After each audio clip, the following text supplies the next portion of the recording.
ರಾಜ್ಯ ಕಾಂಗ್ರೆಸ್ನಲ್ಲಿ ಕುರ್ಚಿ ಕದನ ಕೋಲಾಹಲವೇ ಸೃಷ್ಟಿಯಾಗಿದೆ. ಒಂದೆಡೆ ಸಿಎಂ ಸಿದ್ದರಾಮಯ್ಯ ಬಜೆಟ್ ಮಂಡನೆಗೆ ರೆಡಿ ಆಗಿದ್ರೆ ಮತ್ತೊಂದು ಕಡೆ ಡಿಕೆಶಿ ಬೆಂಬಲಿಗರು ಡೆಡ್ಲೈನ್ ಕೊಟ್ಟಿದ್ದಾರೆ. ಪಟ್ಟದ ಫೈಟ್ಗೆ ಪೈಪೋಟಿಗೆ ಇಳಿದಿರುವ ನಾಯಕರ ಮಧ್ಯೆ ಇದೀಗ ವಾರ್ ಶುರುವಾಗಿದ್ದು ಕುರ್ಚಿ ಕದನಕ್ಕೆ ಕ್ಲೈಮ್ಯಾಕ್ಸ್ ಯಾವಾಗ ಎನ್ನುವಂತಾಗಿದೆ.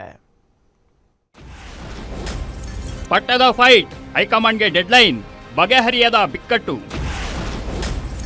ಡಿಕೆಗೆ ಸಿಎಂ ಸ್ಥಾನಕ್ಕೆ ಆಪ್ತ ಶಾಸಕ ಉದಯ್ ಕದಲೂರು ಬ್ಯಾಟಿಂಗ್. ಡೆಡ್ಲೈನ್ ಮುಹೂರ್ತ ನಡೆಯಲ್ಲವೆಂದು ಡಿಕೆ ಆಪ್ತನಿಗೆ ಖರ್ಗೆ ಕೌಂಟರ್.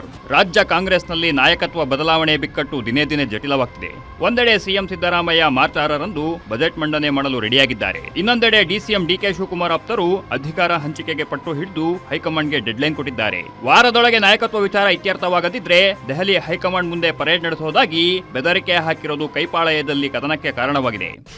ನಾವು ಇಷ್ಟೇ ಕೇಳೋದು, ನಮಗೆ ಒಂದು ಗೊಂದಲ ಬಗೆಹರಿಸಿ, ಒಂದು ಸಿದ್ದರಾಮಯ್ಯ ಕಂಟಿನ್ಯೂ ಆಗ್ತಾರ, ಯಾರ್ದು ತಕರಾರೆಲ್ಲ ಕಂಟಿನ್ಯೂ ಆಗಲಿ, ಬದಲಾವಣೆ ಮಾಡ್ತಾರ, ಇಂಥ ದಿವಸ ಮಾಡ್ತೀವಿ ಅಂತ ಹೇಳಲಿ ಅನ್ನೋದು ಎಲ್ಲರದು ಮನಸ್ಸಲ್ಲಿದೆ. ಬಹುಶಃ ಈ ವಾರದಲ್ಲಿ ಎಲ್ಲರೂ ಕೂಡ ಹೈಕಮಾಂಡ್ ಗಮನಕ್ಕೆ ಅದನ್ನು ತರ್ಬೋದು, ನೋಡೋಣ. ಈಗ ನಾವು ಎಲ್ರಿಗೂ ಹೇಳಿದ್ದೀವಿ ನಮ್ಮ ರಾಜ್ಯ ನಾಯಕರುಗಳಿಗೆ, ಅದು ನೋಡೋಣ, ಇನ್ನೂ ಒಂದು ವಾರ ಈ ಮಂತಲ್ಲಿ ನೋಡ್ತೀವಿ.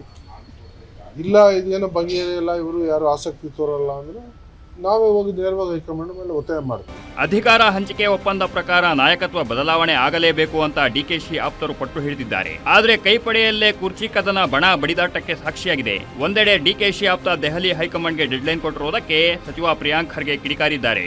ಡೆಡ್ಲೈನ್ ಕೊಟ್ರೆ ಯಾವ ಕೆಲಸವೂ ಆಗಲ್ಲ, ಮುಹೂರ್ತನೂ ನಡೆಯಲ್ಲ. ಹೈಕಮಾಂಡ್ಗೆ ಯಾವಾಗ ಅವಶ್ಯಕತೆ ಅನಿಸುತ್ತೋ ಆಗ ಕರೆಸಿ ಮಾತನಾಡ್ತಾರೆ ಅಂತ ಕದಲೂರು ವಿರುದ್ಧ ಖರ್ಗೆ ಕಿಡಿಕಾರಿದ್ದಾರೆ. ಯಾವ ಡೆಡ್ಲೈನ್ ಈ ಡೆಡ್ಲೈನ್ ಕೊಟ್ರೆ ಆಗ್ತಾವೇನ್ರಿ? ಮುಹೂರ್ತನೂ ನಡೆಯೋದಿಲ್ಲ, ರಾಹುಕಾಲನೂ ನಡೆಯೋದಿಲ್ಲ, ಡೆಡ್ಲೈನು ನಡೆಯೋದಿಲ್ಲ. ಹೈಕಮಾಂಡಿಗೆ ಯಾವಾಗ ಅವಶ್ಯಕತೆ ಅನಿಸ್ತದೋ ಅವಾಗ ಅವರು ಕರೆಸಿ ಮಾತಾಡ್ತೀನಿ ಅಂತ ಹೇಳ್ತಾ ಇದ್ದಾರೆ. ಅದಕ್ಕೆ ಯಾರು ಕ್ಯಾಮ್ರಾಗಳು ಬಂದು ಮುಂದೆ ಮಾತಾಡೋದು, ಮಾಧ್ಯಮದಲ್ಲಿ ಮಾತಾಡಿದ್ರೆ ಅದು ಪ್ರಯೋಜನ ಇಲ್ಲ. ನಾನಿರ್ಬೋದು, ಯಾರೇ ಇರ್ಬೋದು. ಸಿಎಂ ಸ್ಥಾನಕ್ಕಾಗಿ ಸಿದ್ದರಾಮಯ್ಯ ಡಿಕೆ ಶಿವಕುಮಾರ್ ಮಧ್ಯೆ ವಾರ್ ಶುರುವಾಗಿದ್ರೆ ಆಪ್ತರು ಮಾತ್ರ ಡೆಡ್ಲೈನ್ ಕೊಟ್ಟು ಹೈಕಮಾಂಡ್ ಮೇಲೆ ಒತ್ತಡ ಹಾಕ್ತಿರೋದು ರಾಜ್ಯ ಕಾಂಗ್ರೆಸ್ನಲ್ಲಿ ಬಣ ಬಡಿದಾಟಕ್ಕೆ ಕಾರಣವಾಗಿರೋದು ಮಾತ್ರ ಸುಳ್ಳಲ್ಲ. ವೀರೇಶ್ ದಾನಿ, ಪೊಲಿಟಿಕಲ್ ಬ್ಯೂರೋ, ಗ್ಯಾರಂಟಿ ನ್ಯೂಸ್.